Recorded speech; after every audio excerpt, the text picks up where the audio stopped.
começar. Deixa eu pegar meu óculos de perto, que eu sempre esqueço. A gente foi, né? A Isadora foi até o capítulo 16, né? Na última aula. Eu coloquei lá os slides, inclusive, né? A gente colocou lá ontem. E então eu peguei e falei, bom, vou começar pelo 17, né? E aí, bom, aí eu começo a ler e preparar, né? Enfim, e aí a coisa vai crescendo, né? Então eu não passei ainda para vocês, não botei na pasta esse texto que eu preparei, né? As citações, tudo, porque ainda está meio bagunçado. Eu vou organizar, depois eu coloco, tá?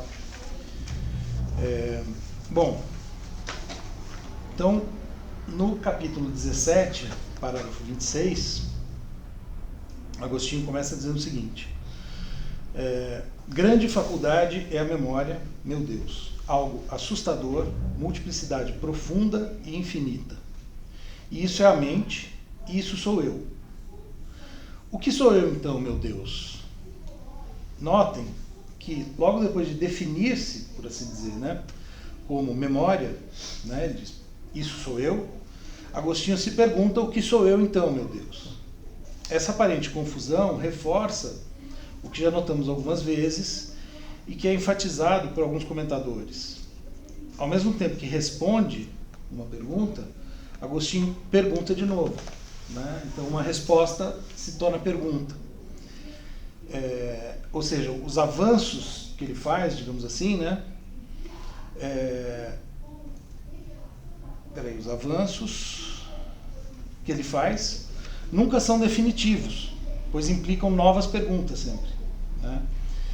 Que, por seu turno, suscitaram novos avanços, novas perguntas e assim por diante. Quer dizer, então, é um pouco, né, tentando pensar aqui um pouco o movimento do texto, né?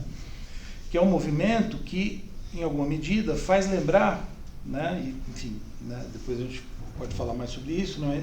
A hermenêutica fenomenológica, ou fenomenologia hermenêutica, de Ser e Tempo, que progride em espiral. Na verdade, é uma característica da hermenêutica, né? A ideia é a coisa do círculo hermenêutico. A gente está no livro 10, né?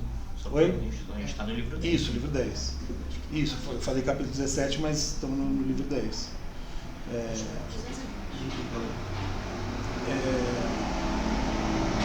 Acho que a gente já comentou até, né, que tem a coisa do círculo hermenêutico, mas que alguns autores até falam numa espiral, que o ideal seria falar em espiral hermenêutica, né?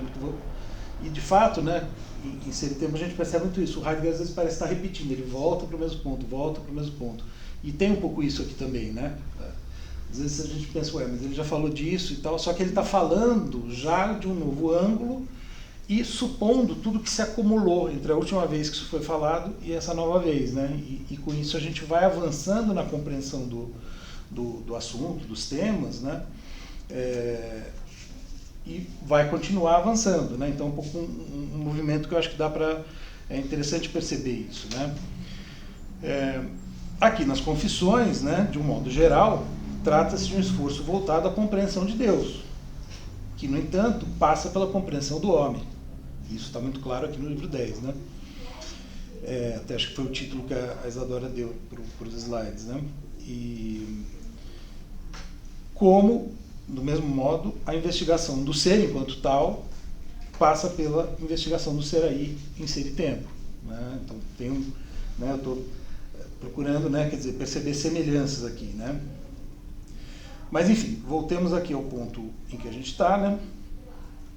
Em que ele diz que ele está dizendo que nós somos memória, né? A gente está vendo, na última aula a gente viu bastante nessa coisa da memória, que é uma concepção bastante ampla, né, de memória. Memória que é mente e que é eu, como ele disse aqui, né? Mas ainda não sabemos exatamente o que somos, né? O que sou, pergunta ele, né? Apenas Deus, em princípio, poderia sabê-lo, digamos assim, de verdade. Por isso que é a ele que Agostinho pergunta. Bom, volto para o texto. Qual é a minha natureza? Pergunta ele. Vida variada, multiforme, de caudalosa imensidade. Eis que em minha memória, por campos e antros e cavernas incontáveis incontavelmente cheios dos gêneros incontáveis das coisas, seja por imagens, no caso de todos os corpos, seja por presença, no caso das disciplinas, lembra, né, das disciplinas liberais que vinham dos gregos e são ensinadas pelos romanos, né? Seja por algum tipo de noção ou notação, no caso das afecções da mente, que a memória conserva quando a mente não a sofre, ainda que esteja na mente tudo o que está na memória. Por tudo isso, eu vago e circulo aqui e ali, penetro quanto posso e nunca encontro o fim. Talvez nunca encontremos, né? A propósito disso, eu achei interessante trazer, porque uma coisa que eu tenho percebido também, claro, né, eu fico sempre comparando, enfim, fazendo paralelos com os autores que eu, né, conheço melhor. Então tem muitas coisas que estão me lembrando passagens do Nietzsche, por incrível que pareça, né, o grande anticristão. Então vejam só que interessante, né, no Além do Bem e do Mal, o terceiro capítulo se chama A Natureza Religiosa, ou A Essência Religiosa, dependendo de como a gente traduzir, das religiosas Wesen, né, o Wesen comporta essas duas traduções. O Nietzsche vai dizer o seguinte, olha que interessante esse começo, principalmente. Ele abre, né, então, esse capítulo terceiro, é o aforismo 45 do Além do Bem e do Mal, dizendo: a alma humana e suas fronteiras, a amplitude até aqui alcançada nas experiências humanas interiores, as alturas, profundezas e distâncias dessas experiências, toda a história da alma até o momento e suas possibilidades inexauridas. Então, vejam, né, essa ideia aqui, o Agostinho falando, né, campos, antros, cavernas incontáveis, né, então essa ideia de um lugar imenso, né, cheio de abismos, profundidades, etc., né, como as metáforas se assemelham. E aí o Nietzsche diz: eis o território de caça reservado para o psicólogo nato e amigo da caça grande, né? Que o Nietzsche ele se define muitas vezes como psicólogo, né? Psicólogo no sentido muito específico dele, né? Muito próprio ao Nietzsche, mas que tem vamos dizer, essa ideia de um conhecedor da alma humana, né? E ele prossegue dizendo assim: mas com que frequência ele não diz a si mesmo, desesperado, um caçador, apenas um, nessa floresta vasta e virgem. E então deseja algumas centenas de ajudantes e bem treinados cães de caça que pudesse lançar na história da alma humana para nela conseguir sua presa. Enfim, ele fala um pouco sobre isso, né, a ideia de ter companheiros de jornada nesse caminho pelas profundidades da alma humana. E depois, enfim, um pouco adiante ele fala do que se trata aí. Imaginar e estabelecer, por exemplo, que história teve até hoje o problema da ciência e da consciência na alma dos homens religiosos. Talvez fosse preciso ser tão profundo, tão imenso e tão ferido quanto a consciência intelectual de Pascal, que é um autor que o Nietzsche tem em alta conta, né? Um autor cristão que o Nietzsche tem em alta conta.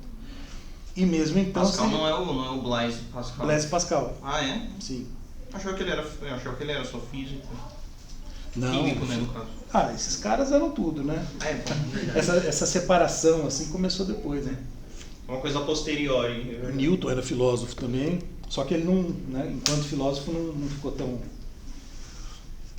conhecido, né?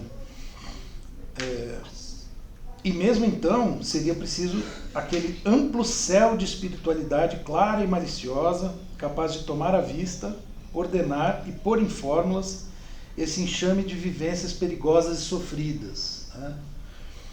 Mas quem me prestaria esse serviço? E quem teria tempo, né, de esperar tais ajudantes? Então ele está falando disso, né? Quem que poderia ajudá-lo nessa tarefa? Eles aparecem muito raramente. Em todas as épocas são improváveis. Afinal, é necessário fazer tudo sozinho, né? Enfim, mas há muito para fazer. Mas uma curiosidade, olha que interessante, né, isso também. Mas uma curiosidade como a minha continua sendo o mais agradável dos vícios. O Agostinho vai falar do vício da curiosidade aqui no livro 10, né? Como um das principais concupiscências, né? Perdão, quis dizer que o amor à verdade é recompensado no céu e até mesmo na terra. Isso é o 45. Aí ele começa o 46 dizendo assim: a fé, tal como a exigiu e não raro alcançou o cristianismo original. Então, o cristianismo original é o primeiro, né? O cristianismo de Paulo, Agostinho, de alguma medida, né, ainda está aí, num mundo meridional, cético e livre pensador, que tinha atrás de si e dentro de si uma luta secular de escolas filosóficas, mas mais a educação para a tolerância que o Império Romano fornecia.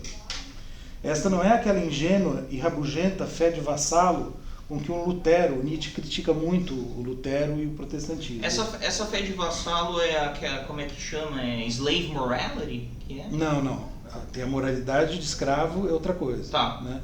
Você poderia comparar uma com a outra, certamente. Tá. Porque o Nietzsche vê, vamos dizer, a revolta, a reforma protestante, né, contra a Igreja Católica muito vamos dizer, na mesma tipologia, digamos assim, que a revolta dos escravos contra os senhores.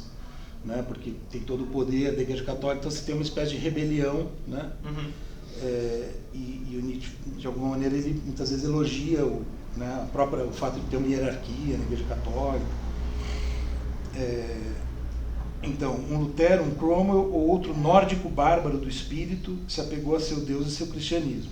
Né? Isso é outra coisa interessante. O Nietzsche critica muito os nórdicos, os alemães, né? Por isso que é muito estranho usar o Nietzsche, né, para defender o germanismo e o nazismo. Né?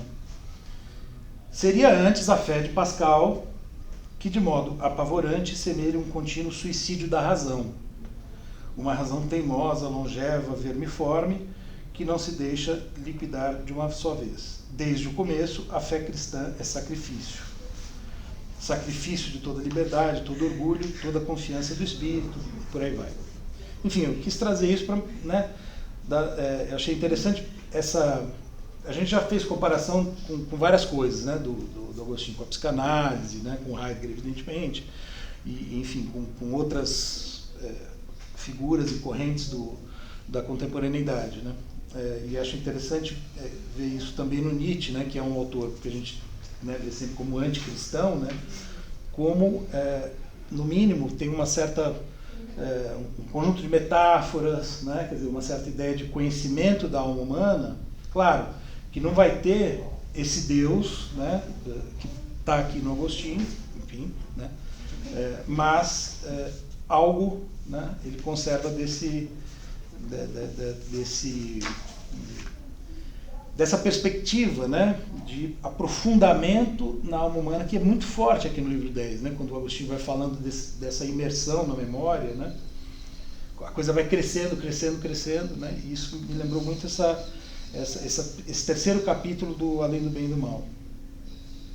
Bom, aí o Agostinho prossegue, ainda no capítulo, esse parágrafo 26 eu estou citando inteiro.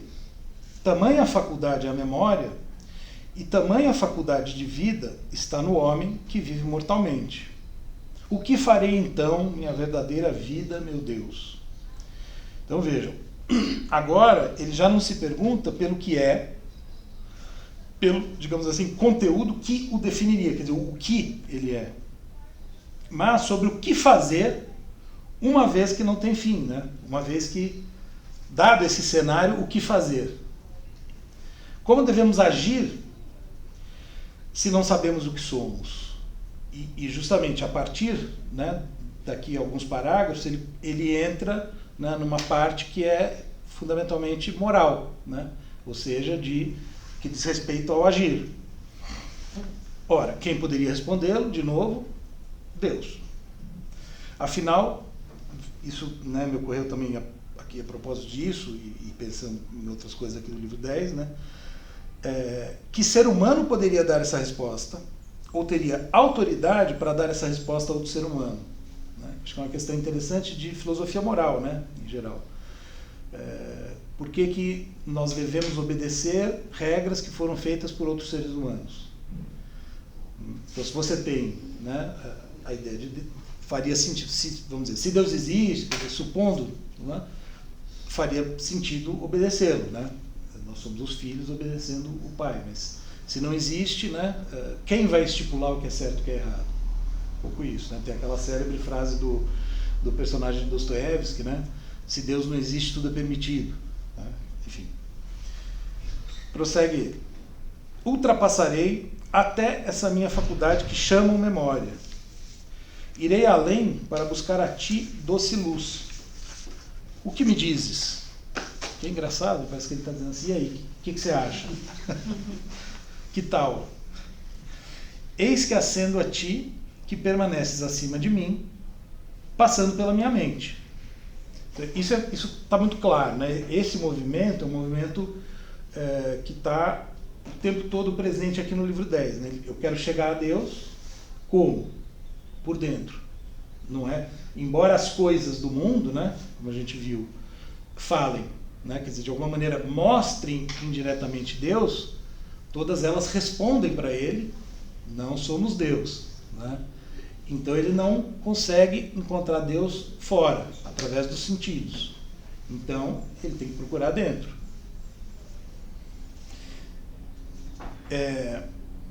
Então, né, só que ele está se procurando, né, algo que está procurando por dentro, mas alguma coisa que não se confunde a princípio com o eu, evidentemente, então, algo que está além, que é superior, que é maior, né, mas que esse seria o caminho para encontrar.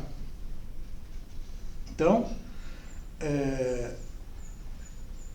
ultrapassarei até essa minha faculdade, que chamam memória, querendo te alcançar por onde pode ser alcançado, e me unir a ti por onde é possível se unir a ti. Com efeito, que é interessante que é uma coisa que a gente comentou na última aula também, né? Até o gado e os pássaros têm memória, ou não voltariam aos estábulos e aos ninhos, nem se acostumariam a muitas outras coisas, pois não poderiam se acostumar a nada a não ser pela memória. Né? Qualquer hábito, né, mesmo os hábitos, né, que os animais adquirem, dependem da memória. Logo, ultrapassarei até a memória para alcançar aquele que me distinguiu dos quadrúpedes e me fez mais sábio que os pássaros do céu. Ultrapassarei até a memória, a terceira vez que ele repete essa formulação. Mas para ti, isso é muito comum, né? Em vários momentos ele pega uma mesma formulação e repete 3 vezes, né? Que é algo que tem a ver com a estratégia retórica, né? E ele era, como a gente já sabe, né, um grande retórico, professor de retórica, né? Então, para te encontrar, mas para te encontrar onde? Verdadeiro bem, suavidade segura. Para te encontrar onde? Né? Esse onde é fundamental, né? Isso é uma coisa que a gente está vendo desde o começo também, né? Porque Deus não ocupa espaço, né? Então não está em algum lugar. Essa questão do lugar é fundamental. Se te encontro além da memória, sou in memore de ti. E como te encontrarei se não me lembrar de ti? É através da memória, mas, né, se não houver lembrança de Deus, como é que a gente vai chegar, né? Se não é pelos sentidos e a gente não tem nenhuma lembrança,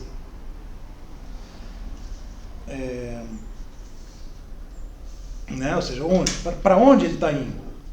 Porque ele está falando, eu estou subindo, né, ultrapassarei, mas ultrapassar para onde? Bom, aí o 27 e o 28 eu não vou citar, né, eu vou só resumir rapidamente. No 27, Agostinho lembra novamente a passagem bíblica da mulher que encontra a dracma, né, que a gente já viu, já passamos por ela. De modo a reforçar a ideia de que só podemos encontrar, ou no caso reencontrar, né, algo cuja imagem temos na memória. Né, então, tanto, né, ele dá esse exemplo, né, então quando eu encontro a coisa, eu falo, é isso, era isso que eu estava procurando. Né? Isso significa que só podemos procurar por algo de que já tenhamos alguma noção, por mais vaga que seja. E isso é outra coisa que o Heidegger vai enfatizar muito em Ser e Tempo, né, que ele fala, a gente só pode se perguntar por algo, a gente só pode procurar algo se a gente já tem alguma noção do que a gente está procurando. Lembra de Ser e Tempo, né? Oi? Que o Fux citou. Verdade, isso mesmo. Foi essa parte que ele Foi essa parte que ele se referiu, né? Mas como é que ele falou mesmo? Que a gente já sabe a resposta. A gente já sabe a resposta. Já sabe a resposta. Tem alguma noção vaga do que a gente está procurando. Exato. Até uma jornalista entrou em contato comigo para perguntar. Um colega indicou, mas enfim, acho que ela não conseguia achar alguma coisa que ela tenha escrito sobre isso. Eu expliquei exatamente isso. Depois, no 28, ele vai dizer, ele vai estender, né, esse raciocínio, vai mostrar como ele vai para todas as coisas da memória que ele tinha explicado antes, né, das coisas sensíveis, né. Então, se isso vale para uma coisa do mundo, né, fora de nós, através dos sentidos, né, vale com tanto mais razão para uma coisa, por assim dizer, dentro de nós. Se procuramos por algo aqui, é por saber de modo vago o que procuramos. O que só é possível, né, como estava dizendo, se já o temos na memória. Isto é, nessa dimensão que ele está descrevendo, né, e que a gente está compreendendo como uma dimensão interior. Essa mesma dimensão da qual o Nietzsche está falando ali naquela citação que eu trouxe. Pelo simples fato, talvez, de que não é exterior do ponto de vista sensorial, quer dizer, um pouco, né, se a gente pensar na nossa existência, né, a gente tem o fora de nós, né, aquilo que a gente considera fora de nós e aquilo que a gente considera dentro de nós, seja lá o que isso for, que é um problema, né, até hoje sem solução, né? A neurociência, enfim, tem essa discussão na filosofia da mente, na neurociência, né, muitas vezes não tem nada. Né? Tem só o cérebro, as sinapses, etc. Então tudo isso é um mundo de ilusão, né? O que é um pouco estranho, né? Claro, nem todo mundo diz isso, né? Na neurociência, na filosofia. É uma discussão, há os que dizem isso e há os que dizem que não. Mas de qualquer maneira, mesmo dizendo que não, né? O que é isso? Que a gente chama de eu, que a gente chama de interioridade, que a gente chama de dentro de nós. A gente não sabe, né? E não é uma coisa que se possa ver, né? Onde está isso? É desse problema que ele está falando aqui, certo? Bom, então a partir dessa premissa, digamos assim, né, que ele estabeleceu aqui no 27 e no 28, ou seja, a frase do Fuchs, se a gente podia ter citado um santo, mas ele citou um nazista. Ainda tem isso, né? Num momento estratégico, etc. Aqui tá vendo? Então, ele volta para o que ele está procurando no 29. Né? Então ele faz no 27 e 28, ele faz como que essa pequena digressão para estabelecer, se eu estou procurando, eu tenho que saber o que eu estou procurando. E aí no 29 ele se pergunta de novo. Né? Esse movimento, né, tá o tempo todo, né? Perguntas, aí, né, respostas, perguntas, respostas e digressões, etc. Mas então, de que maneira te procuro, Senhor? De que maneira, né? De fato, quando te procuro, meu Deus, procuro a vida feliz. Procurar-te-ei para que viva minha alma, pois meu corpo vive por minha alma e minha alma vive por ti. De que maneira? Então, procuro a vida feliz. Né? Isso é uma coisa também que ele várias vezes já afirmou. Né? A alma conduz o corpo, né? Quer dizer, então o corpo depende da alma e a alma depende de Deus. Né? Tem essa... Agora, parece, né? Aqui a gente tem a sensação de que ele fez deu uma trapaceada, né? Porque de onde veio esse negócio de vida feliz? Né? Isso apareceu de repente aqui. Né? Ou seja, parece que ele dá um pequeno salto aqui, né? Como se ele pulasse, né? Eu falei da espiral, é como se ele pulasse de uma volta da espiral para a volta de cima, né? Sem fazer o movimento. Pois de onde vem essa súbita equivalência? Porque ele está fazendo uma equivalência, né? Entre Deus e vida feliz, de certo modo, né? Eu estou procurando a vida feliz. Haveria algo de subjetivo por assim dizer, né, entre aspas aqui eu estou colocando, nessa associação, subjetivo no sentido mais estrito, né, da palavra, ou seja, individual. Afinal, ele está, de certo modo, descrevendo como de fato, né, como ele diz, ele procura Deus. Né? É assim que ele procura. Ele fala, de que maneira te procuro? De fato, quando te procuro a vida feliz. Né? Então, embora, claro, ele está falando de uma perspectiva, digamos, universal, né? Ele pretende estar falando de algo que vale para todos, mas ele também está descrevendo como acontece com ele. Aliás, o livro é muito, né, pessoal também, né, como a gente sabe. Até o livro 9 é, né, a reconstituição dos passos dele, etc. Então, enfim, por quê, né, que ele está falando? Vamos, né, seguir um pouco no texto. E de certo modo, né, eu coloquei essa questão, né, será que tem algo de pessoal? É como se ele mesmo, pensando nisso, segue o raciocínio, eu pulo algumas linhas e prossigo, citando, né? Ele vai dizer, a vida feliz, porque se fosse só ele, aí essa minha suspeita, né, quer dizer, a ideia de que, bom, ele está só descrevendo como ele procura, eu posso procurar de outro jeito. Mas ele vai dizer o quê? A vida feliz, ele se pergunta, a vida feliz não é aquela que todos querem? E que não há absolutamente ninguém que não queira? Onde a conheceram, se a querem tanto? Onde a viram para amá-la? Pulo mais algumas linhas. Não sei de que maneira a aprenderam e por isso a conhecem por não sei que noção. Que eu me esforço para entender se está na memória, porque se está ali, já fomos felizes alguma vez. Cada um singularmente, ou todos naquele homem que primeiro pecou, e no qual também todos morremos e do qual todos nascemos infelizes. Isso, né, entre travessões aqui. Isso não me pergunto agora. Pergunto-me se a vida feliz está na memória. Que é um outro truque aqui, né? Não se pergunta, mas ao mesmo tempo ele coloca essa possibilidade, né? Meio que de passagem, como se ele dissesse assim, olha, essa ideia de que poderíamos ter uma memória comum, que seria ilustrada pela Bíblia com a metáfora de Adão, né? Se a gente pensar nesses termos. Então é como se ele tivesse, talvez, a gente já fez tantas associações, né? Aqui parece, a reminiscência de Platão, ou, né, eu pensei no inconsciente coletivo, né? É como se uma memória que vem de gerações anteriores fosse seguindo, né? Então, tem um pouco desse elemento, como se fosse possível, claro, tem as duas, e tem, sem dúvida, né? Isso a gente sabe, né? Isso já desde o começo está dado, a influência que ele tem do platonismo, né? Então essa questão da reminiscência, então isso também é muito forte. Afinal, seria algo que está, inclusive, como que, digamos assim, aquém das palavras, pré-linguístico, né? Em alguma medida. Esse antes, né? De que ele está falando. E seria reconhecível, segundo ele está propondo, por cada um de nós, independentemente da língua que falamos. Por isso que ele aqui tem esse momento que ele fala, né? O cara que não sabe...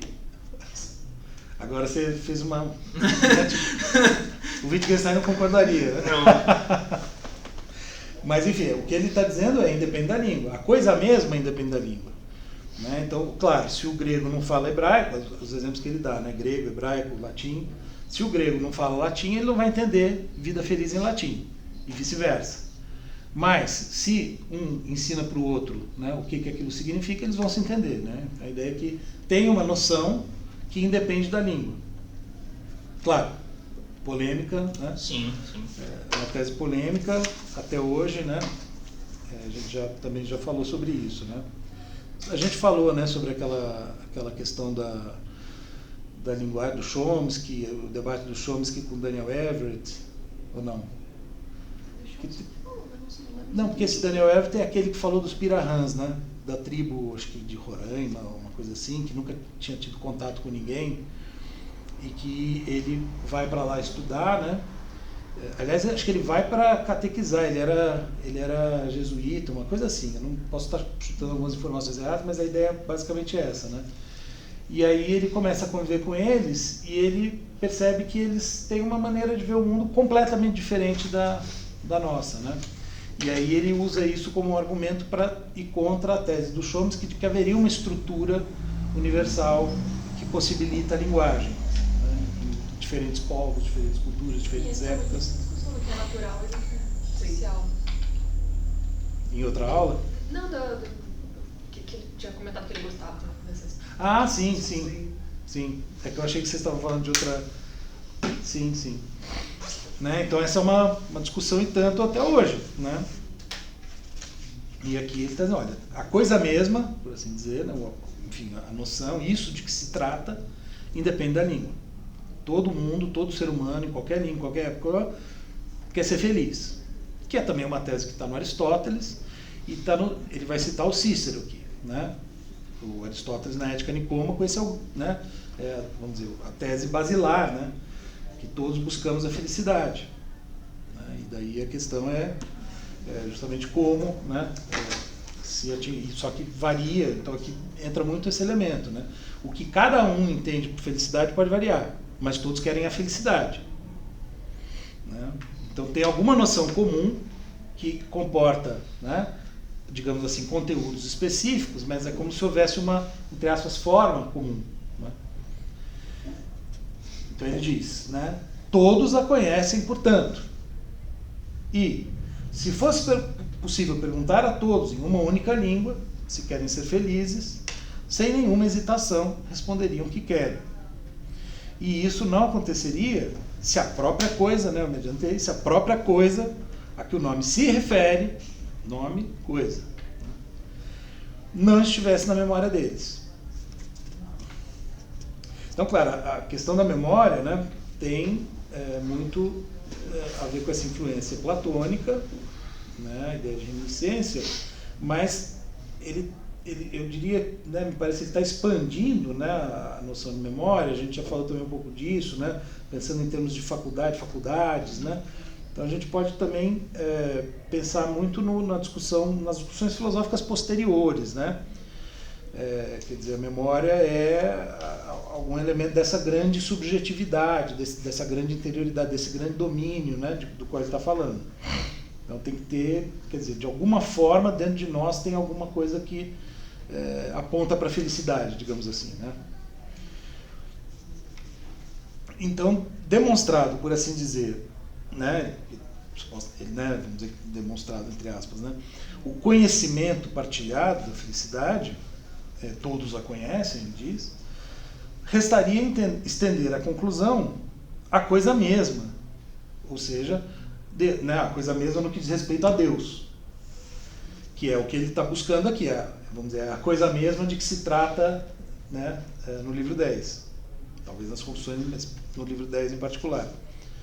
Antes, porém, é preciso esclarecer que tipo de coisa na memória, digamos assim, seria essa coisa tão especial que talvez não seja comum, né? E ele vai justamente pensar isso no capítulo 21, parágrafo 30.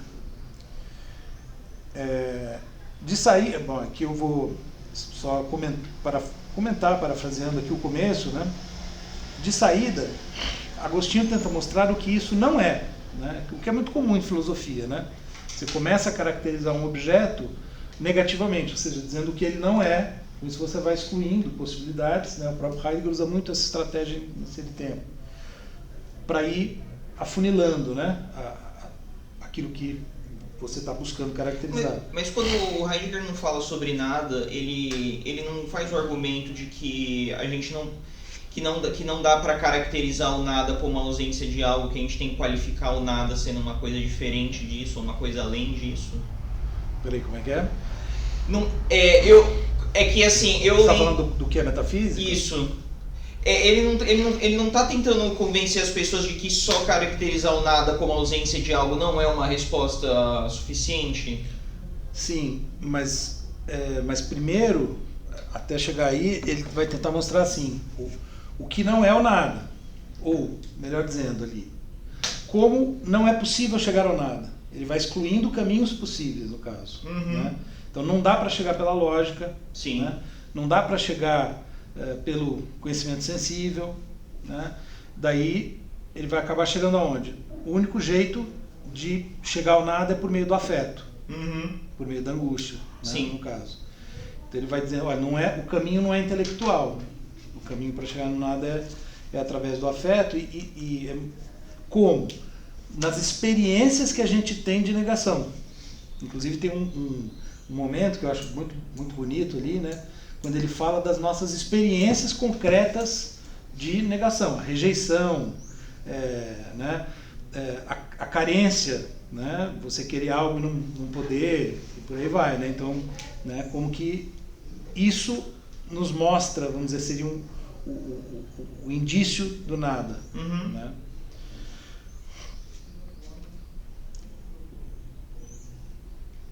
Bom, enfim, mas aí, né? Se eu for entrar na... Aula que vem sempre. Tá bom. Mas enfim, o que eu estava querendo dizer assim, em vários momentos, por exemplo, quando ele está caracterizando o que vai ser a analítica do Seraí, né? O que ele vai fazer no livro, ele vai falar, olha, não é antropologia, não é biologia, não é psicologia, nesse sentido que eu quero dizer. Você primeiro vai descartando coisas que as pessoas poderiam achar que fosse, né? Com esse movimento. E o que o Agostinho faz aqui no 30 é um pouco isso, né? Ele vai dizer, olha, não é uma coisa do mundo sensível, como Cartago, né? Aqui ele está pensando na vida feliz, porque vejam, né? Lembre-se, né? O que ele falou? Bom, quando eu procuro Deus, na verdade eu procuro a vida feliz para chegar a Deus. Então aqui ele está pensando, bom, o que é essa vida feliz, ou essa felicidade que nós temos memória, né? Enfim, né? Esse é o problema que eles colocou, né? Então essa coisa, que seria isso de que temos lembrança, que seria a felicidade ou a vida feliz, que é a beata vita, né? Que tem diretamente a ver com o conceito de beatitude, que é um conceito fundamental, talvez importante, né? Marcar bem isso, porque não é exatamente, né, o que a gente entende por felicidade, né? Já é uma felicidade num sentido mais elevado, digamos assim, né? E aí talvez faça até mais sentido essa conexão que ele fez. Ele está falando, quando eu procuro Deus, eu procuro a vida beata, eu procuro a beatitude, né? Então vida feliz mantém uma certa... Claro que também tem o sentido de... Enfim, né? Tem toda uma questão aí também de tradução e coisa que eu não posso discutir direito, porque eu não sei latim. E a vida feliz em si, que é uma essência comum independente da linguagem. Isso. Tá. Uma certa noção de felicidade, mas cujo conteúdo, né? Isso que eu estava sugerindo, o conteúdo varia. Então, né, para ele dá o exemplo do soldado. Para ser soldado é um modo de ser feliz, para o outro não. Né? Então, para fazer filosofia é um modo de ser feliz, para outros não. Né? Para a maioria não. Mas se o conteúdo dessa felicidade é variável, então, o quanto que é aplicável pensar que é a mesma coisa? Então, esse é o ponto. Quer dizer, você tem um certo movimento de busca de felicidade, cujo conteúdo é diferente, mas esse movimento seria próprio de todos. Um pouco essa ideia, né? É como se fosse uma diferença entre forma e conteúdo, né? Forma, não sei se é uma noção tão boa para ele, mas né? Tem um elemento aí que seria universal, né? Embora ele se aplique de formas diferentes. Claro, é uma discussão, assim, né? A gente poderia dizer, ó, não tem, né?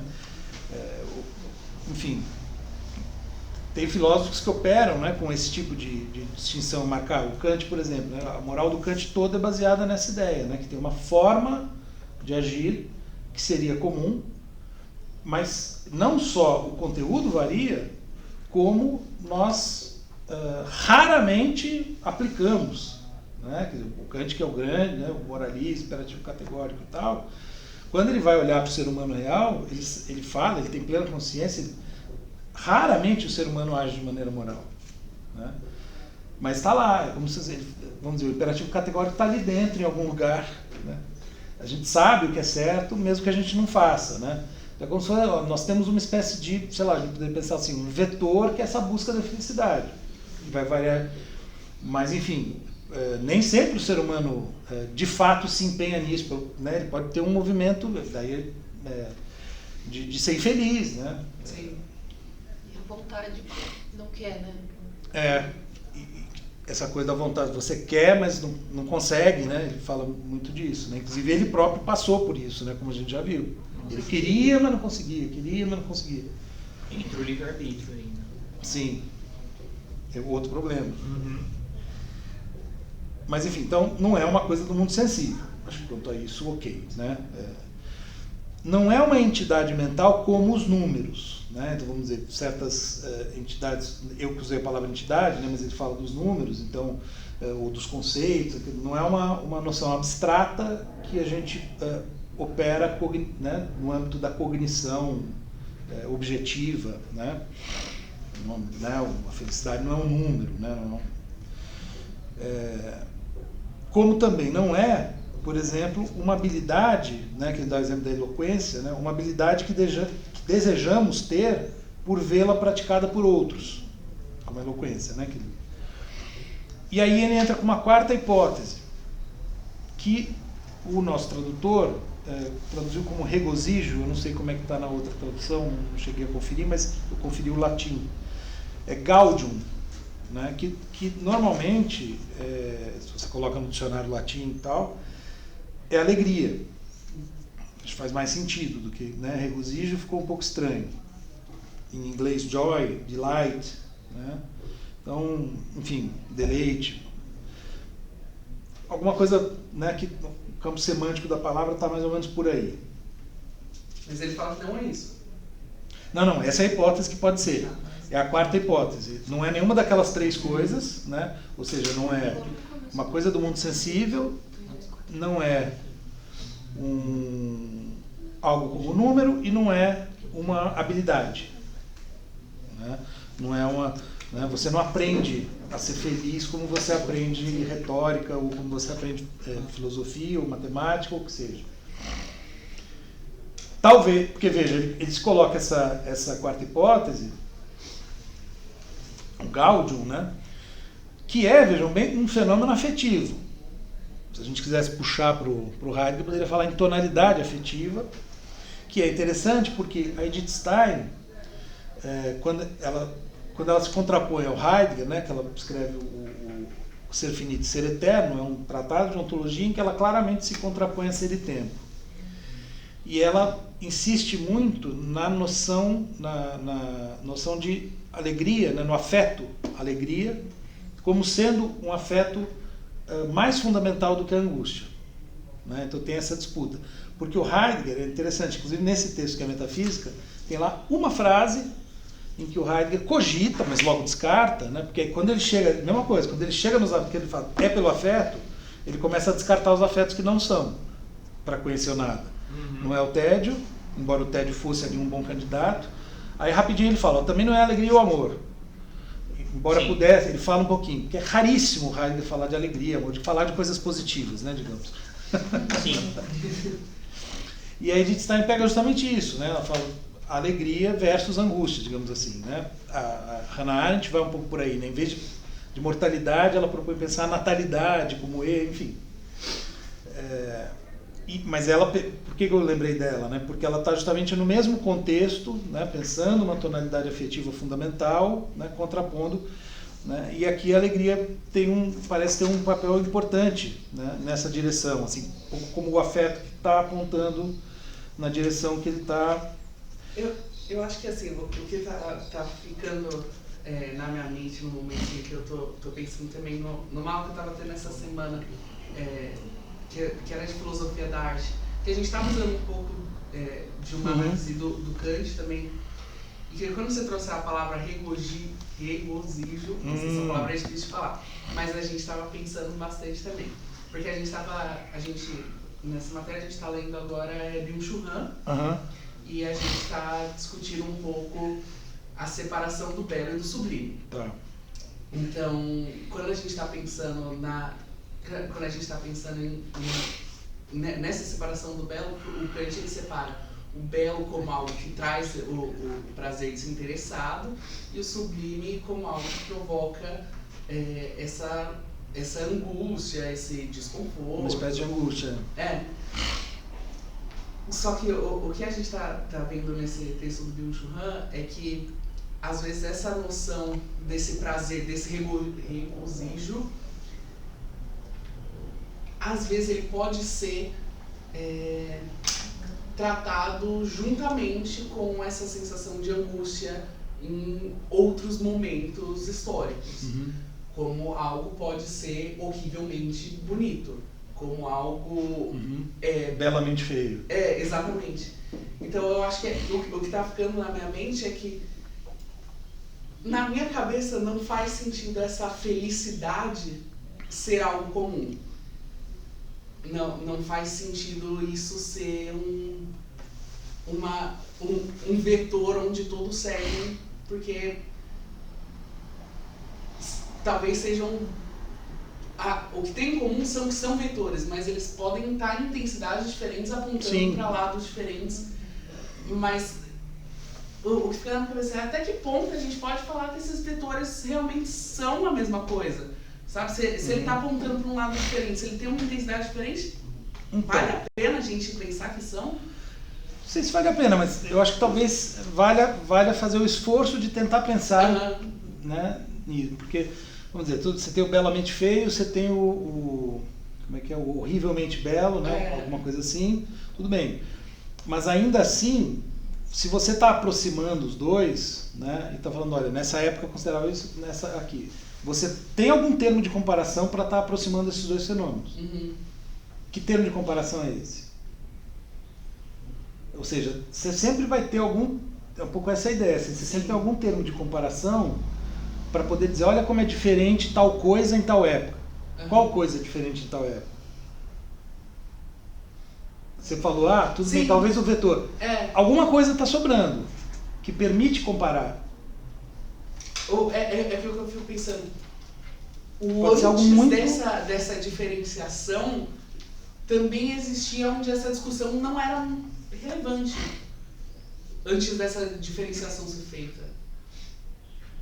Essa é uma discussão que a gente só consegue ter após a diferenciação acontecer. Sim.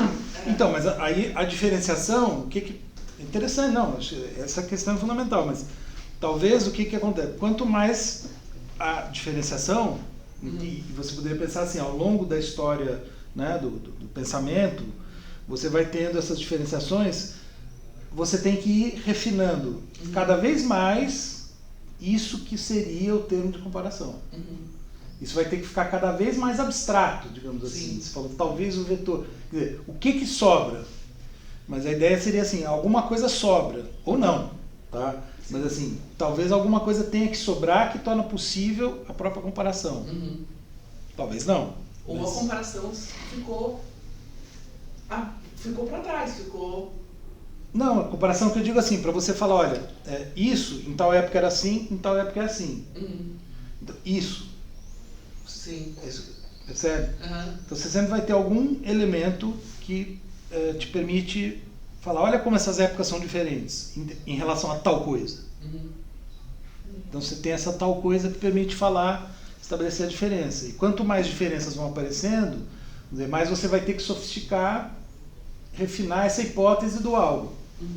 Então talvez, assim, o que chama atenção aos nossos olhos contemporâneos, né, talvez assim, a gente pode, mas felicidade, assim, né, mesmo Deus, né, parece assim, né, não dá para engolir alguns aspectos, porque justamente, né, por que seria algo assim tão, né, mas aí, sei lá, você vê, né, eu estou dizendo, o Nietzsche está fazendo uma coisa parecida, mas é claro que não é a mesma coisa, mas tem algo em comum, quer dizer, os dois estão falando de um aprofundamento na subjetividade, né? Tudo bem, são concepções diferentes de subjetividade, mas ambos estão fazendo isso.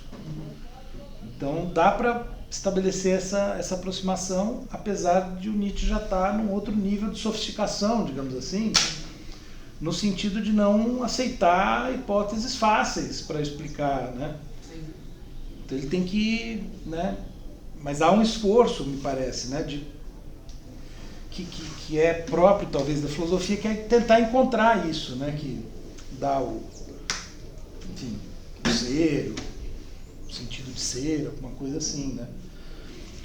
Sei lá, você pensa no Wittgenstein, né, que relativiza a coisa, mas o jogo de linguagem, né, é sempre diferente e tal, não sei o quê, mas o jogo de linguagem em si está sempre presente. O jogo de linguagem está sempre presente. Então Mas, você tem um universal. Mas se você pensar como que a palavra felicidade parece um jogo de linguagem, depende de cada grupo específico. Cada grupo tem alguma coisa que liga a felicidade como a maneira como ela é usada, mas não dá. É difícil de inferir que será que tem um conjunto onde todos eles se intersectam? Eu acho que Mas não. ele fala de uma coisa que é a dor, que é meio que o objetivo, que você não consegue ensinar pro outro que é a dor. A dor todo mundo entende.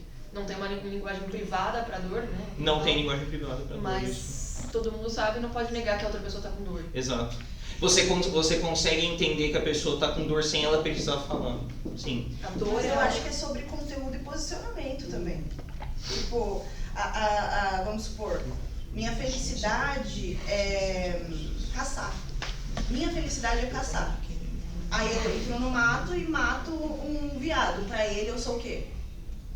Não tem como ele colocar, entendeu? Então, tipo, é muito sobre o Peraí, posicionamento. o quê? Desculpa, eu não ouvi. Mata o quê? Não um homem gay. Não viado. Não viado. Não, peraí, você tá Não, mas Não, tipo assim, peraí que eu caçando. estava caçando. Você caça e mata um animal. Tá. Isso é minha felicidade. Eu tô caçando, e pra mim, eu quero entrar naquele mato ali e caçar um bicho. Pra ele, eu sou o quê? Isso é a minha felicidade. um Então, é assassino, sobre né? conteúdo e Tá. posicionamento. Sim, mas A ele... dor não. Hã? A dor não seria algo relativo.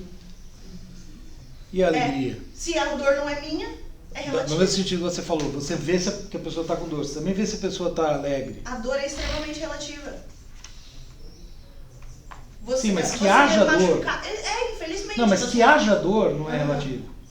O que dói varia, de novo. Sim. Entendeu? É um pouco isso. Eu estou, enfim, tentando, Sim. né? Eu tô tentando pensar, assim, eu estou aplicando o chamado. Conteúdo, né? Tipo assim, Não Então, dor o conteúdo varia, Uhum. né?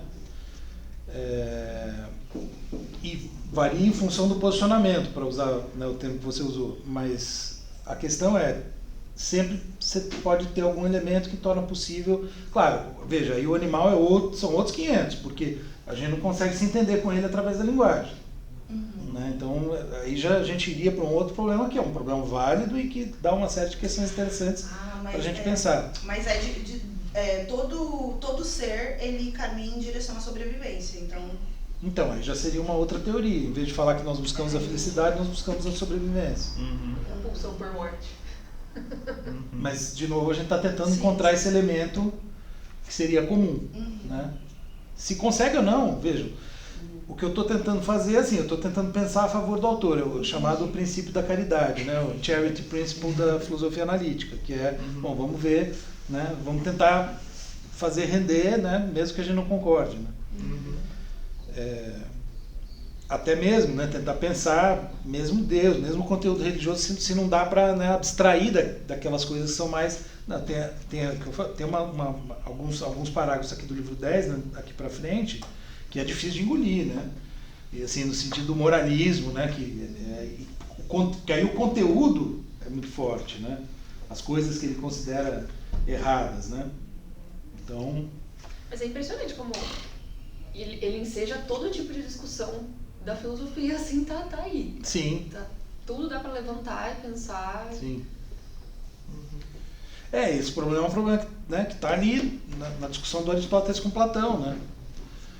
Se tem universal, que tipo de universal, né? Para o Aristóteles não pode ser uma ideia que está lá pairando, né? Então, enfim, mas ainda assim você tem uma noção de felicidade que seria universal, né? Mas enfim, vamos lá. Essa quarta hipótese, ou seja, né, que seria o regozijo, Um afeto. alegria, joy, Um afeto. um afeto. Não, tá, o último slide da Dor foi engraçado, porque é a lembrança da felicidade, aí ela fala, não dá pra ver com os olhos, aí o segundo, Não é números, noções. Ninguém busca, deseja saber de números. Ah, tá de sacanagem, né? Isso aqui. Não prova imagem pela sua palavra. E a quarta hipótese não pode ser uma... seria ela alegria um afeto? Pergunta. Então no tradutor dela acho que tá alegria. Tá, Tá aí a resposta que eu queria. Isso aí. Porque de fato é gaudium, né? Acho que é uma palavra, inclusive ele vai usar muito, né? E ele ora usa regozijo, ora usa gozo para gaudium e as derivações, né? Uhum. Enfim, acho que fica mais palatável para a gente falar em alegria, né? Dado o nosso contexto, o nosso jogo de linguagem. Uhum.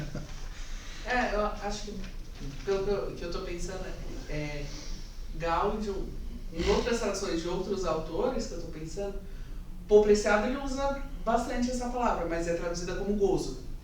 Tá, mas ele usa em latim. Ele usa o termo uma latino. versão que é potência gaudene, que vem disso também, que é potência orgásmica, né? Bom, mas você tem que ver o contexto em que ele está usando. Né? Mas é de prazer, de alegria. Não é sexual. Não é sexual. Ele usa. Sim, mas tem um fundo sexual que se expande, assim, vamos dizer. Na formação do termo, não? Sim, na formação do termo tem. Né? Quer dizer, mas porque aí já tem Freud no meio do caminho. Meio, tipo assim, igual a palavra erótica. Sim. Sabe? Não, a partir do Freud, né? Sim. A gente começa, quer dizer, as noções sexuais elas ganham um alcance, né? Para além do sexo, estritamente falando. Claro, isso aqui, por exemplo, seria impossível, né? Inconcebível para Agostinho, uma coisa assim. Ou não sei, né? Eu acho que ele não ia gostar se a gente traduzisse a alegria dele como gozo. Eu acho que ele não ia ficar muito feliz. Aqui o cara traduz, né? Regozijo e gozo. Você goza Deus. Então, essa quarta hipótese merece pelo menos um talvez a princípio, né? Porque ele se pergunta e fala, talvez, se seria o Gaudium, né? Talvez. Aí eu volto a citar o Agostinho aqui, em alguma altura do 30. Com efeito, lembro meu regozijo ou alegria, mesmo quando triste, assim como lembro a vida feliz sendo infeliz. Que aqui é beata vida, como eu disse. E com nenhum sentido do corpo, vi, ou ouvi, ou cheirei, ou gostei, ou toquei, os sentidos, meu prazer. Mas o experimentei em minha mente, quando estive alegre, e fixei a noção dele em minha memória, para que pudesse lembrá-lo, às vezes com repugnância, às vezes com nostalgia, dependendo da diversidade dos objetos dos quais lembro ter gozado, né, ou com os quais lembro me ter alegrado. Né? Então veja que interessante, né? Tem essa coisa, a coisa que você lembra com repugnância e tal. A questão é, que tipo de, né? Esse é o ponto, que tipo de fenômeno é o afeto? Né? Que tipo de fenômeno é? O que é isso? Porque o que você vê? Mesmo vamos pensar na dor, né? O exemplo que você deu. Você vê a pessoa com dor, mas o que é a dor? Né? O que é a alegria? Né? Não é uma coisa que você possa tocar, como ele disse aqui, você não vê, você não toca. Né? Você vê uma pessoa alegre, você não vê a alegria. Esse era o problema do Platão, os diálogos de Platão, você fala, bom, o que é alegria? A pessoa fala, por exemplo, fulano ali está alegre. Não, eu não quero um exemplo, eu quero a definição, eu quero saber o que é a alegria. Né?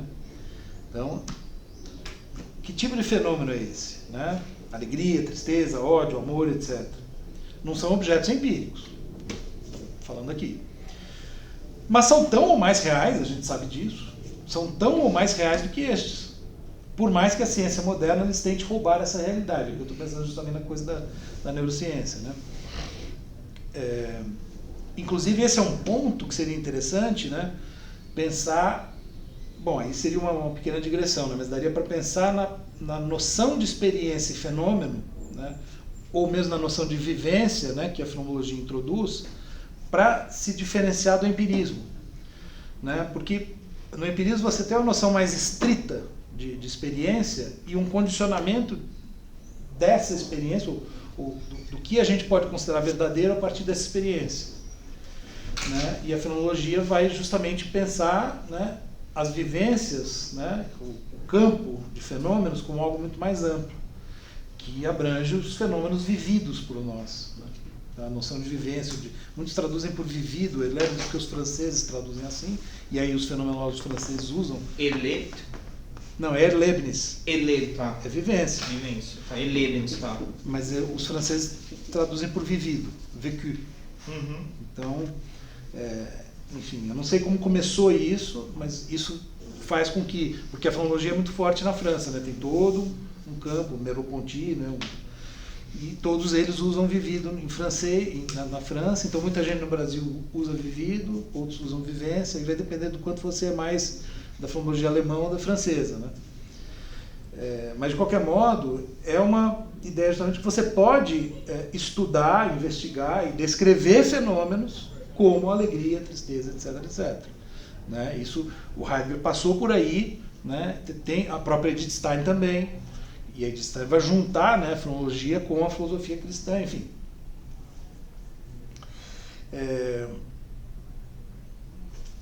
Então, Agostinho está apontando para esse tipo de fenômeno, portanto ele está dizendo, olha, como Heidegger no que é metafísica, temos que perseguir o afeto. A resposta é por aí. Não adianta olhar para número, né, para lógica, para...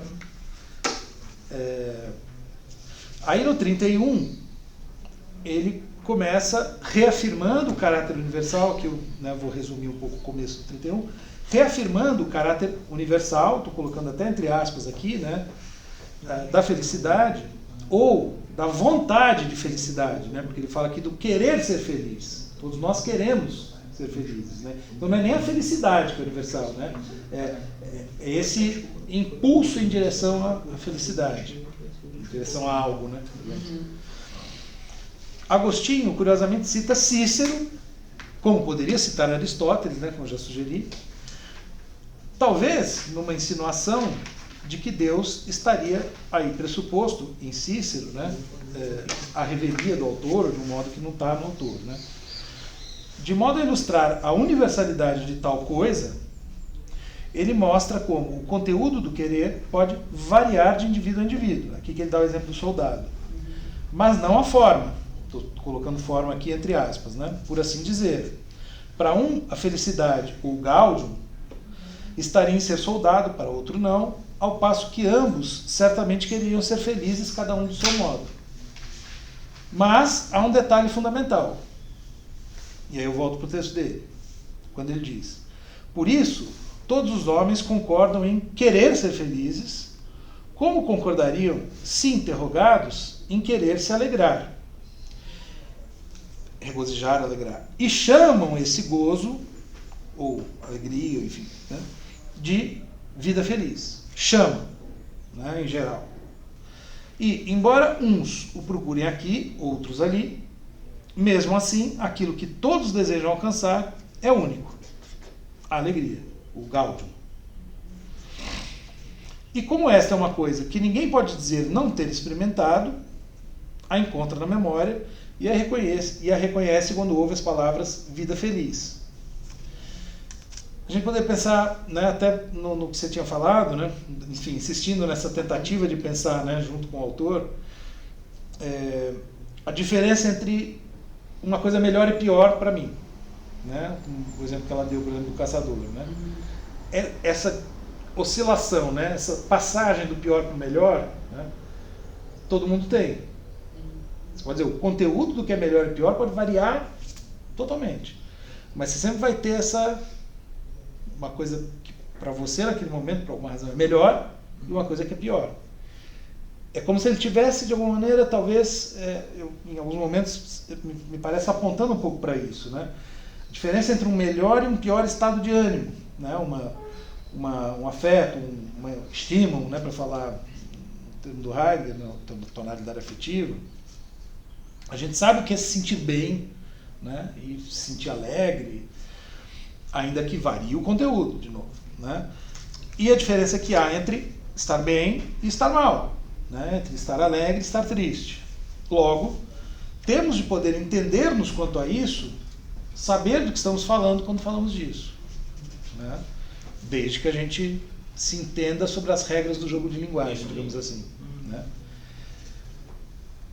E aí veja que interessante, né? A gente está vindo aqui pelo livro 10, desde a última aula. Não sei se alguém reparou, mas eu dei uma geral aqui, não tenho certeza, posso afirmar que é o mais longo, mas a gente vem de um longo trecho em que o Agostinho, que está o tempo todo, né, citando passagens bíblicas, um longo trecho sem citação nenhuma.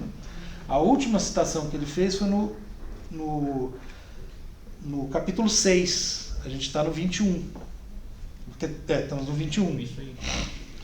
Então, depois de um longo trecho, sem nenhuma referência direta à Bíblia, Agostinho agora parece saltar de um só golpe, né, estou me referindo ao que ele vai fazer no 32, algumas voltas da espiral. Né, dá a impressão que ele aqui dá um pulão. Pois ele, que estava procurando Deus até há pouco, e nos vinha conduzindo por um caminho argumentativo razoavelmente plausível, bem aos poucos, né, passo a passo, teve esse truque da vida feliz, mas a gente já, né, conseguiu se reassentar aqui. Ele reintroduz o Deus bíblico com tudo, trazido diretamente de Isaías, que é o mais cristão dos profetas hebraicos, como parâmetro para diferenciar a verdadeira felicidade de uma alegria qualquer. Seria talvez, pergunto-me, né? Seria talvez por necessitar de algum parâmetro para evitar o relativismo? Isto é, a hipótese de que cada um pudesse determinar arbitrariamente, que é o nosso problema, né, o que a gente está discutindo, o que seria a felicidade? Ou seja, como se ele chega num ponto aqui, parece assim, eu preciso responder, eu preciso dessa, né? E aí ele pega e traz a Bíblia de volta.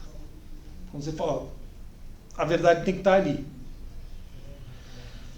Então no 32 ele vai dizer, que é um parágrafo curto, né? Mas que marca o capítulo 22, parágrafo 32, mas o capítulo 22 é só esse parágrafo, que é um parágrafo curto, né? Longe, Senhor, longe do coração do teu servo que confessa a ti, longe me julgar feliz por qualquer gozo, gáudio, que porventura eu goze. Há um gozo, uma alegria, um gáudio, com efeito, que não é concedido aos ímpios. O que é ímpios? Não pios, né? Não puros, impuros, né?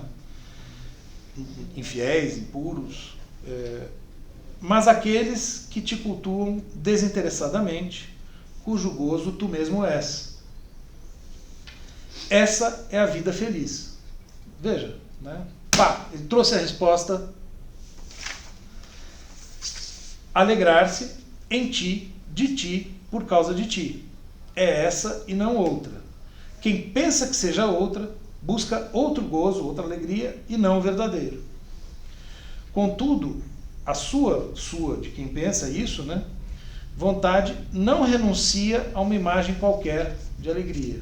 Né? Então ele está dizendo, ó, alguma imagem, alguma ideia, alguma noção tem. Tudo bem, aqui ele voltou para um argumento mais racional, porque, né, num primeiro momento ele simplesmente trouxe, né, ele trouxe de volta esse Deus bíblico, né, porque aqui Deus estava aparecendo, mas a argumentação estava muito, vamos dizer, estava se mantendo num nível, digamos assim, filosófico, né, não era uma argumentação teológica, né. Aqui a teologia voltou com tudo. Esse último argumento, me parece, né, diz basicamente que ao buscar a alegria e a felicidade, ou a felicidade, todos estaríamos pressupondo alguma ideia de felicidade, alguma noção, alguma ideia, né? Eu acho, né, tem esse fundo platônico aqui, né, como eu já sugeri. Isto é, a felicidade. Se não houvesse esta, a própria palavra, né, que está fazendo essa relação entre palavra e coisa, né, a própria palavra perderia seu sentido, né, viraria uma palavra que eu posso colar em qualquer coisa. E não conseguiríamos nos entender a respeito dessa coisa. No entanto, a necessidade de que haja tal ideia, ou forma, né, como eu tinha sugerido, universal, E, de novo, é que eu também estou pensando em termos platônicos. O né? primeiro Wittgenstein chama isso de objeto simples. Quando até caiu, até falou do primeiro, até caiu. Objeto simples. Não, é que concorda. Exatamente. Ele discordou dele mesmo, né? Mas seria o conceito fundamental, mas que dele a gente não pode falar. E que dele a gente não consegue descrever. E que dele a gente não tem nem capacidade de pensar sobre. Tá. Mas existe. Sim. Veja que interessante, né? Justamente, como se o Agostinho chega num ponto aqui, o único jeito de falar sobre isso é recorrendo à Bíblia. Senão ele não consegue. É meio como se fosse, não... Aí é que está o negócio do salto de fé, né? Por isso que eu falei em salto aqui também, né? Chega uma hora que você não consegue. Né? Você sabe que está ali, mas você não consegue falar, você não sabe, no fundo não sabe o que é. Né? É bem isso. E, né, enfim, então eu estou usando aqui os termos, né, pensando nessa presença do Platão. Né? Então, ideia, forma, né? Há uma necessidade, por isso que eu falei, a necessidade. Ele sente essa necessidade, né? Ele fala, eu preciso. Em muitos momentos dá essa sensação, né? Eu preciso acreditar. Né? Quase como se fosse, eu preciso, logo eu vou acreditar. O Nietzsche fala muito disso, né? Que o pensamento religioso, né, funciona muito assim. Eu preciso, logo eu acredito.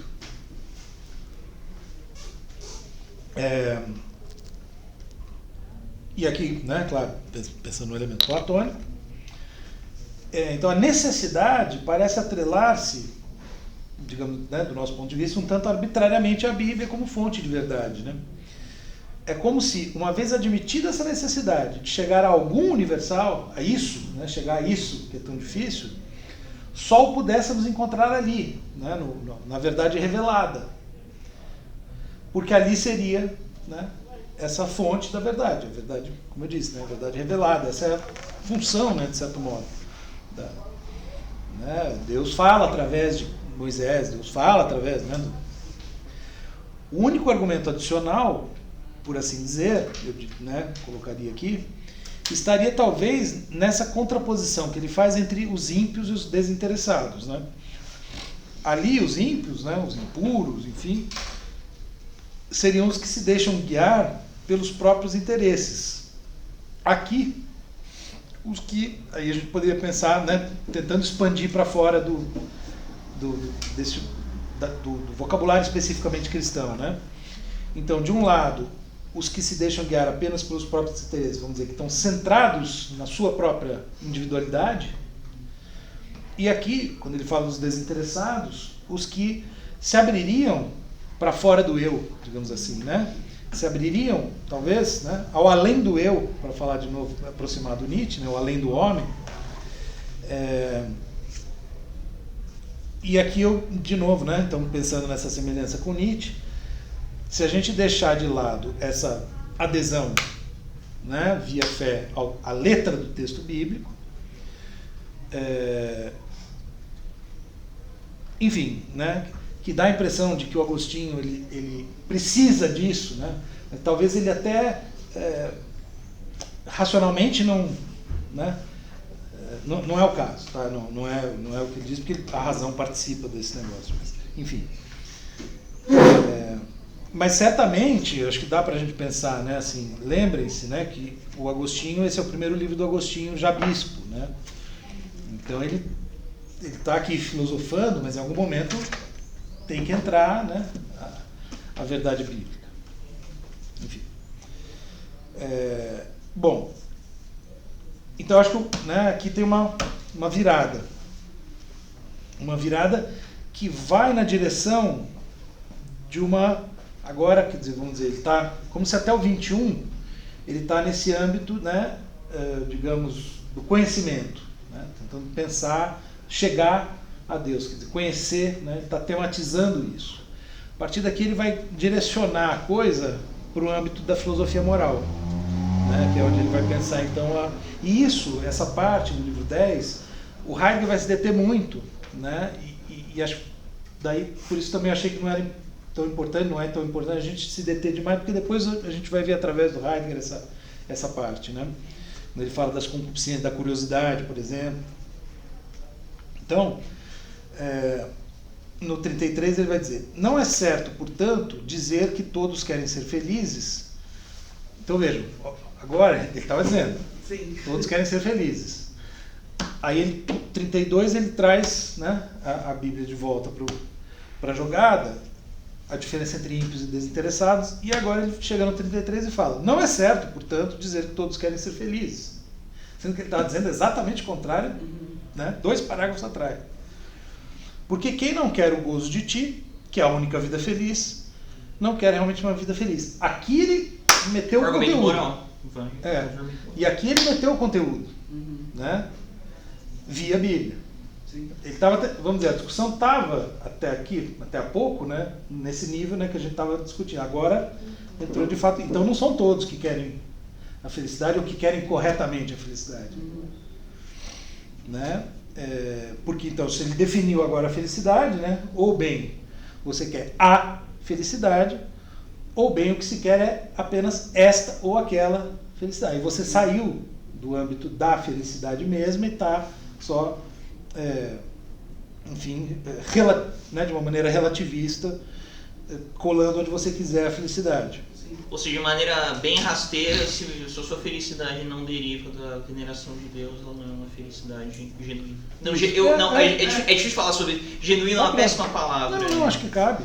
Aquela discussão que a gente estava tendo dos vetores, aí ela volta a fazer sentido, porque se o vetor só estava apontando para o lado errado, simplesmente não estava apontando para uma felicidade genuína.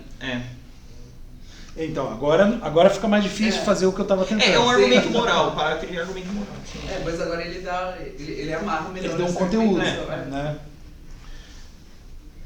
Aí eu, de novo, mas né? não vamos usar genuíno nem verdadeiro, tipo, tem que ser outra palavra, assim, não sei. Não, mas acho que aqui cabe. Aqui cabe, cabe. Nesse passo cabe. Eu até acho que dá para tentar, né? Porque eu sempre, né, fui treinado para isso e acho que vale a pena, não como um fim em si mesmo, mas vale a pena a gente adotar essa estratégia como uma estratégia de leitura, que é o que eu brinquei, né, o charity principle, né, o princípio da caridade.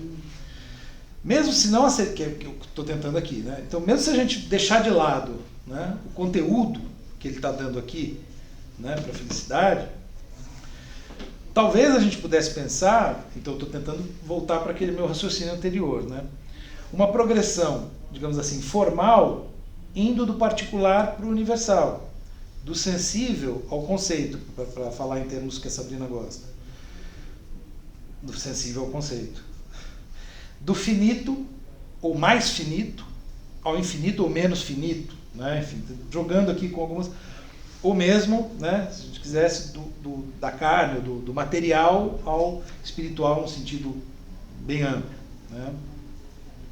Que o próprio Nietzsche usa. Não com sentido sobrenatural, né, mas ele usa a palavra. Né? O segundo capítulo do Bem e Mal é o espírito livre, né, que é uma noção fundamental. Então, volto para o Agostinho aqui. Ou talvez, diz ele, todos aqueles. Tá, voltou para o raciocínio anterior. Mas, como a carne tem aspirações contrárias ao espírito, por isso que eu coloquei carne e espírito aqui. Mas como a carne tem aspirações contrárias ao espírito, e o espírito aspirações contrárias à carne, de sorte que não fazem o que querem, como ele, né, até pouco tempo atrás, antes da conversão, né, ou seja, até o final do livro 8, ele era assim, segundo ele descreveu, né? Ele não fazia o que ele queria. Ele roubava a pera. Roubava a pera.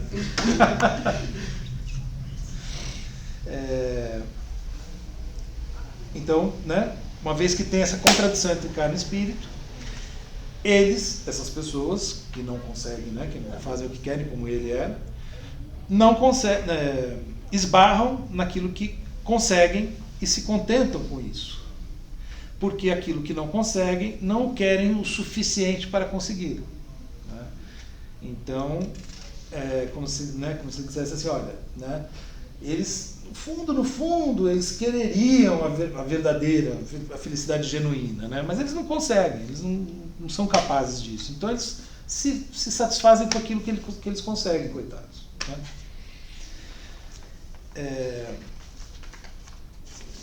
Agostinho apoia a meritocracia. Essa Mas coisa. é uma meritocracia bem peculiar, né? É melhor que a meritocracia do capitalismo. Tem um querer e poder aí, né? Assim, né? Tem um querer e poder, que só podem... Mais ou menos, né? É que assim, é difícil falar porque... mas tem que ser um querer muito forte. Um querer muito forte, né? sim. Porque um quererzinho qualquer não consegue. É quando o Schopenhauer escreve a dissertação lá sobre o livre-arbítrio, que só ele competiu e só ele perdeu, e ele não ganhou, só ele competiu e só ele perdeu, ele fala assim, você quer várias coisas ao mesmo tempo, mas em um momento só pode querer uma coisa. E quando você está fazendo uma coisa contra a sua vontade, em tese, se livre-arbítrio é posso fazer o que quero, você não deveria estar fazendo aquilo, porque você não quer aquilo. Mas porque você não está querendo bastante. Vem daí. Uhum. Isso. Inclusive está até citado isso em algum lugar.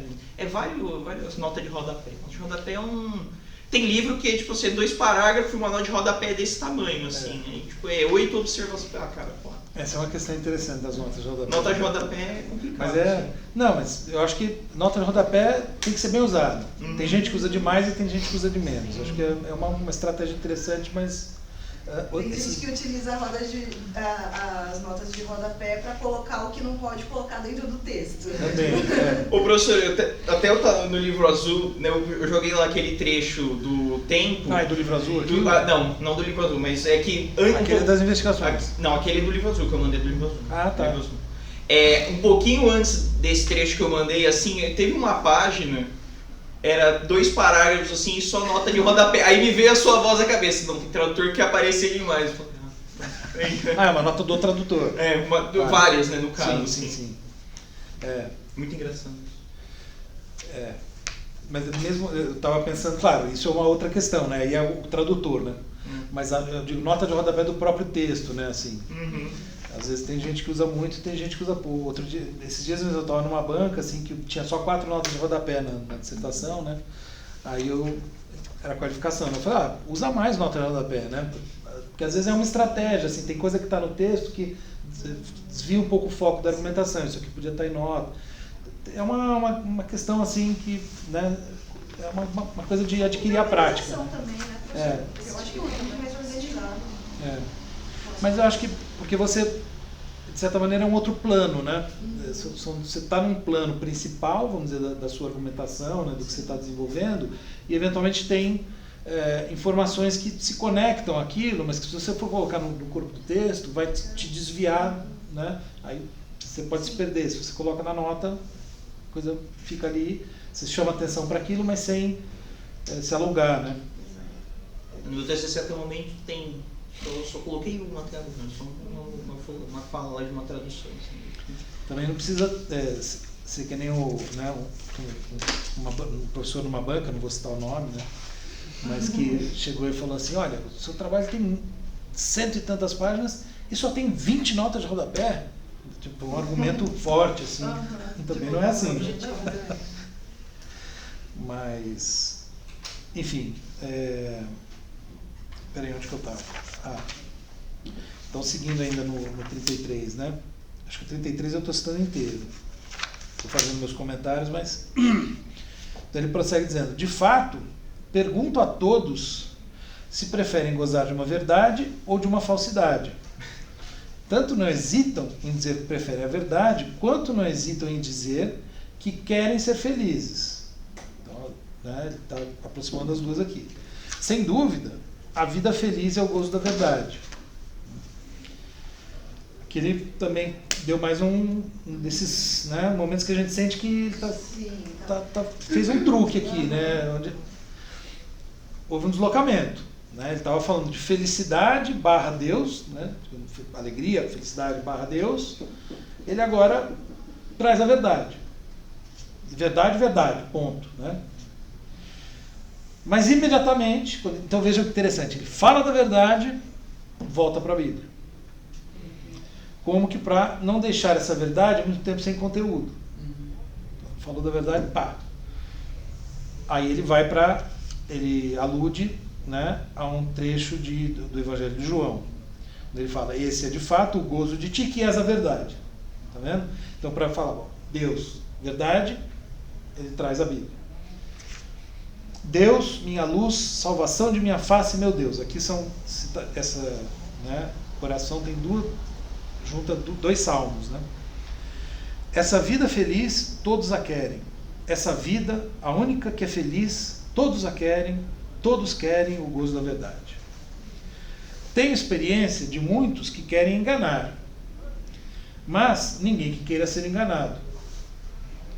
Onde então conheceram essa vida feliz, lembre-se, Beata Vita, senão onde conheceram também a verdade.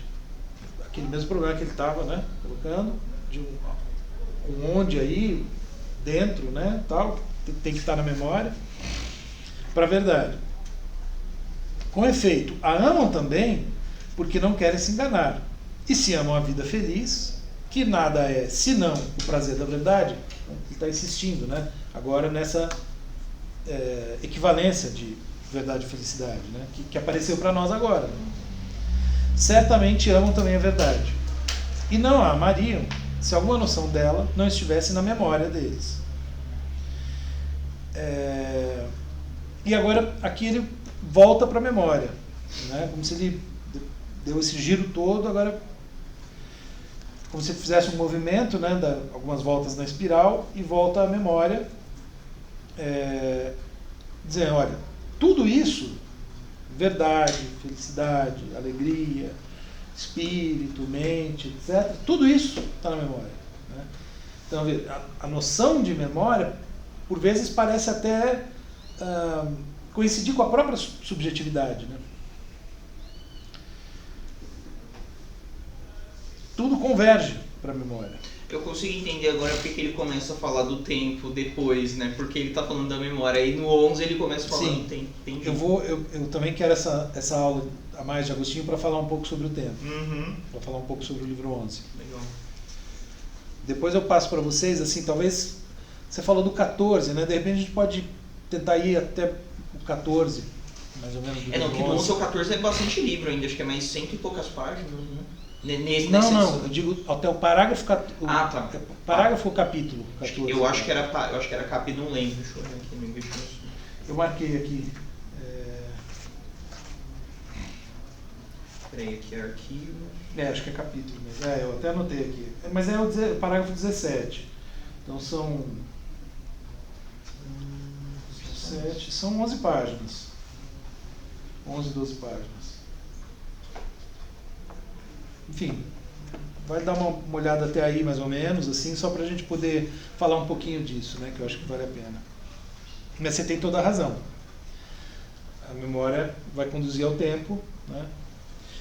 E aí seria interessante também a gente pensar outra associação aqui dessas associações que a gente está fazendo, o Bergson, né, que é um autor para quem a memória e o tempo são dois conceitos absolutamente fundamentais, quer dizer, o quanto tem de Agostinho lá.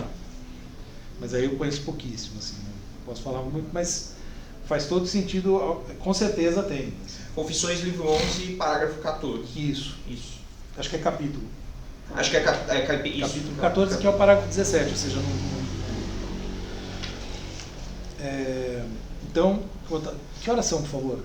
46, 9h46. 46. Tá, não apareceu ninguém ainda. Não, eu estou acabando já. Vai dar certinho. É preciso que haja algo, de fato eu fiquei em poucos parágrafos mesmo de propósito, porque eu achei que tinha muita coisa para explorar, né? Mas terça eu vou tentar fazer uma coisa mais, um apanhado um pouquinho mais geral, né? E trazer um pouco esse tema do tempo. Até porque, como eu disse, tem umas partes aqui para frente Se quiser entrar no Heidegger na terça, pode entrar. Não, é que... Na aula repositório, isso não. Não, mas eu acho que vale a pena. Não sei, eu sinto necessidade de pelo menos uma aula para a gente fechar um pouco essa parte de Agostinho, né? Depois Não, se quiser eu faço várias aulas online já. É verdade, né? Vejam, desculpa. Então eu estava raciocinando aqui, né? Tudo converge para a memória. É preciso que haja algo em nossa memória, ou seja, né, como eu estava fazendo em nossa interioridade, subjetividade, seja lá o que for, né, que nos permite compreender, querer e falar sobre essas coisas. Não para. Achei que hoje não ia chover tanto. Da hora que tá. Nem trouxe o guarda-chuva. Também deixou meu carro. Deixei no carro. Isso não seria, no fim das contas, um claro sinal. Aqui eu estou tentando. Agora eu perdi um pouco. Isso não seria, no fim das contas, um claro. Sou eu que estou raciocinando aqui, estou tentando lembrar onde que eu queria chegar. Isso não seria, no fim das contas, um claro sinal de que estamos mental ou espiritualmente conectados a algo que transcende tanto o nosso interior como o nosso exterior. Quer dizer, não é um pouco. Ele não está sugerindo, né? Porque veja, né? O que existe? Tem o exterior, o mundo, né? Que a gente conhece através dos sentidos, e esse interior, né? E é como se precisasse ter algo acima que liga interior e exterior. Tanto é que agora eu lembrei o fio do meu raciocínio aqui. Em quem que eu vou pensar? Não, tem que ter alguma coisa ligando o interior ao exterior. Nós temos que tem que ter uma conexão. Descartes. Porque Descartes duvida do mundo material, prova a existência do eu, penso logo existo. Para provar a existência, para provar de volta, digamos assim, a existência do mundo material, ele precisa de Deus. Então, eu comentei aqui, né? Estará Descartes tão longe de Agostinho quanto costumamos dizer, né? Inclusive eu mesmo já muitas vezes, né, costumo fazer essa conta, né? O Descartes está muito mais próximo de Tomás de Aquino, mas a gente já viu, né? O argumento do cógito é plágio do Agostinho. Então, não terá a sua prova da existência de Deus por meio da razão um bocado em comum com o que Agostinho está fazendo aqui agora no texto. Neste passo das confissões, isso não nos ajudaria a compreender, por exemplo, o seguinte mistério. Eu volto para o texto dele. E aí eles perguntam: por que então, esse é o mistério, né? Por que então não gozam dela, né, da verdade? E por que não são felizes? Resposta: porque estão ocupados mais intensamente em outras coisas que os tornam mais miseráveis do que os torna felizes aquilo de que lembram debilmente.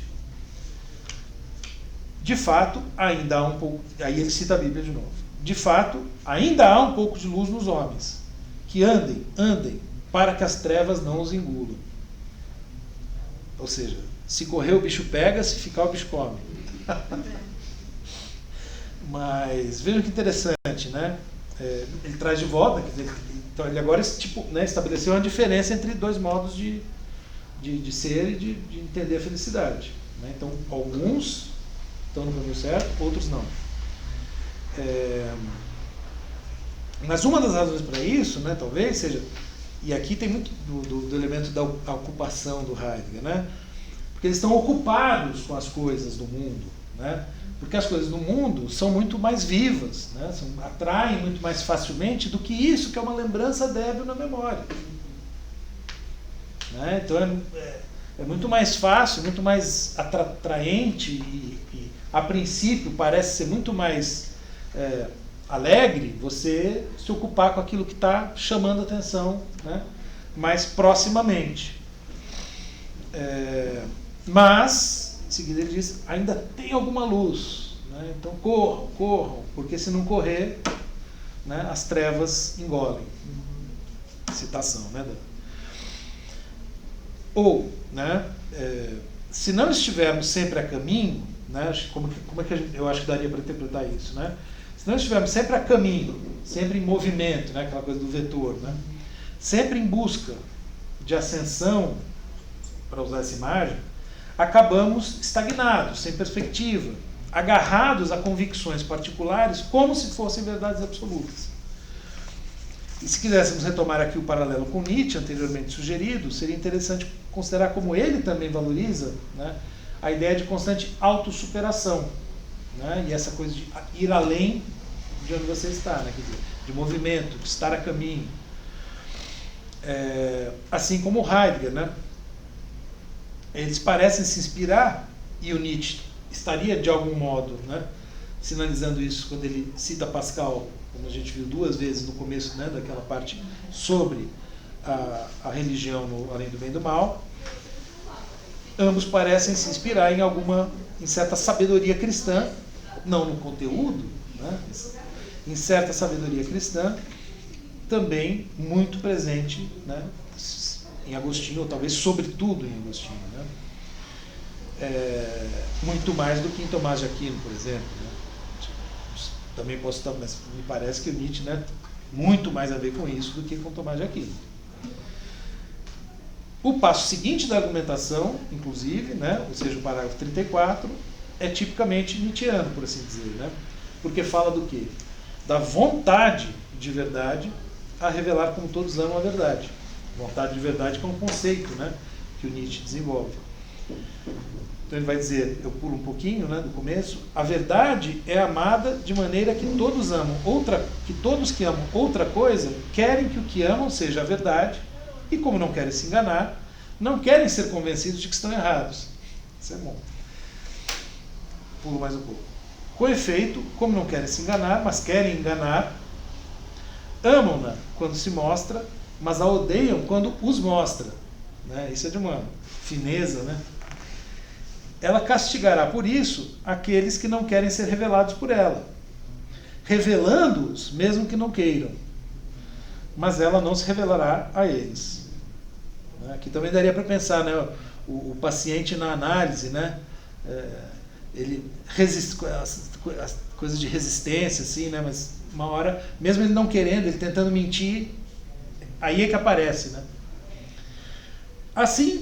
Mesmo assim, a mente humana, mesmo que queira se esconder assim, cega e fraca, torpe e indecente, não quer, no entanto, que algo lhe seja escondido. É recompensada pelo avesso. Não se oculta a verdade, mas a verdade se oculta para ela. Bom, enfim, acho que era mais ou menos até aqui que eu tinha preparado. Na próxima aula, eu tento fazer um apanhado mais geral, né, do que falta do livro 10 e falar um pouquinho do tempo. Se é que eu vou conseguir fazer isso em uma aula. Né? E aqui tem uma passagem que eu acho que devia ser colocada no mesmo nível das peras, que é a lagartixa. Essa da lagartixa eu achei sensacional. Que ele...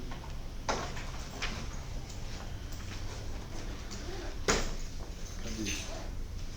Não sei se vocês viram essa parte. Ó. Quando ele está falando justamente da curiosidade, que é uma das coisas que o Heidegger vai explorar, né? Quem poderia enumerar por quantas coisas... Isso está no parágrafo 57, capítulo 35. Quem poderia enumerar por quantas coisas ínfimas e desprezíveis nossa curiosidade é tentada cotidianamente e quantas vezes falhamos? E aí ele vai, né, desenvolvendo... Cheguei em rede social, né? Eu ia falar, para de mexer no TikTok. Perfeito. Quando a gente discute essa parte de ser e tempo, né? Não sei se quando você fez a disciplina a gente entrou acho que não muito, né? A gente não falou muito da curiosidade, eu acho. Quando a gente se detém um pouco mais no capítulo, né, da curiosidade, isso é uma coisa que sempre aparece, né? Porque é bem isso, né? E aí, bom, como não tinha rede social na época, então o que distraía ele, né? Aí ele dá alguns exemplos, aí ele fala, né? E sempre nesse tom dramático, né, tal. E quanto à lagartixa que captura as moscas, ou a aranha que pega em sua teia os insetos que esbarram nela, que a miúde prendem minha atenção enquanto estou em casa. Só porque são animais pequenos, não diria que se trata da mesma questão? Né? E isso é horrível, por quê? Porque, como nosso coração se torna receptáculo desse gênero de coisas e abriga as multidões de uma copiosa futilidade, nossas orações são interrompidas e turbadas por isso. Ou seja, né, ele está lá tentando rezar, aí a lagartixa passa na parede, ele se distrai. O cara quer ser produtivo o tempo todo também, né? Desde essa época, assim, incomodado com o tédio. No caso, ele estava preocupado, ele estava rezando, né? Ah, não pode mais roubar pera, não pode olhar pra lagartixa, não pode nada também.